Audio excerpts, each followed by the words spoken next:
Saking pentingnya tetangga dalam kebahagiaan kita. Karena ada orang keluarganya Masya Allah keluarga idaman. Rumahnya rumah idaman. Subhanallah kendaraannya kendaraan idaman. Tapi punya tetangga yang tidak baik, tidak enak juga itu. Maka Nabi saking pentingnya berdoa, Allahumma inni a'udzubika min jarissu. Ya Allah, sungguh aku berlindung dari tetangga yang tidak baik, yang jahat, yang rese, yang kepo. Lalu kalau ada tetangga yang seperti ini terlanjur, bagaimana cara kita menghadapinya? Yang pertama, muhasabah diri. Apa Bu? Introspeksi diri, kenapa kok bisa saya tidak disenangi? Karena kalau kita disenangi oleh orang lain itu ada campur tangannya Allah di dalamnya. Ibu, mau dicintai semua orang? Siapa yang sudah dicintai sama Allah maka akan dicintai seluruh makhluk kecuali yang munafik. Jadi kalau kita sudah dicintai sama Allah maka seluruh manusia akan mencintai kita kecuali orang munafik. Jadi sebaik-baiknya kita pun kepada Allah masih ada yang gak suka sama kita. Nah kita juga kalau kita gampang benci orang jangan-jangan kita ada kemunafikan dalam hati.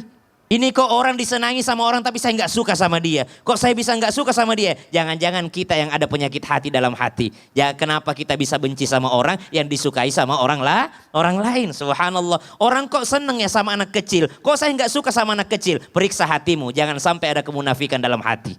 Kenapa ada orang gemes sama anak kecil, kok kamu benci sama anak itu? Subhanallah, jamaah.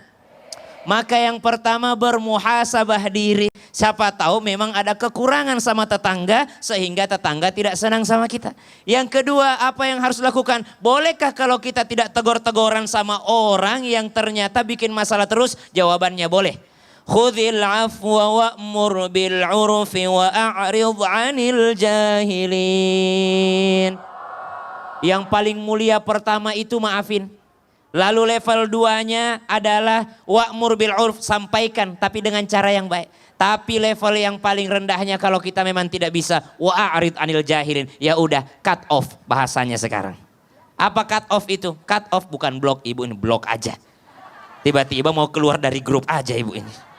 Bukan di blok Ibu, cut off. Apa itu cut off? Kitanya yang lebih banyak di rumah. Kalau nggak mau tegor-tegoran lebih banyaklah di rumah. Ada subhanallah wa bihamdihi subhanallahil azim yang mau dibaca 100 kali sehari. Ada astaghfirullahal azim wa atubu ilaih yang mau dibaca 100 kali sehari. Ada sholawat Nabi yang mau dibaca 1000 kali sehari. Paling enak tinggal di rumah banyak sholawat di dalam rumah. Kalau memang nggak mau tegor-tegoran sama tetangga yang rese, lebih baik di rumah. Jadi boleh kalau cut off tadi tapi tetap nggak memutus kalau ketemu tetap menyapa ya kan Ustaz ya? Setelah muhasabah, setelah usaha yang lainnya. Betul. Tapi kalau memang dia rese lebih baik di rumah. Dia baik di rumah. Baik, boleh tepuk tangan.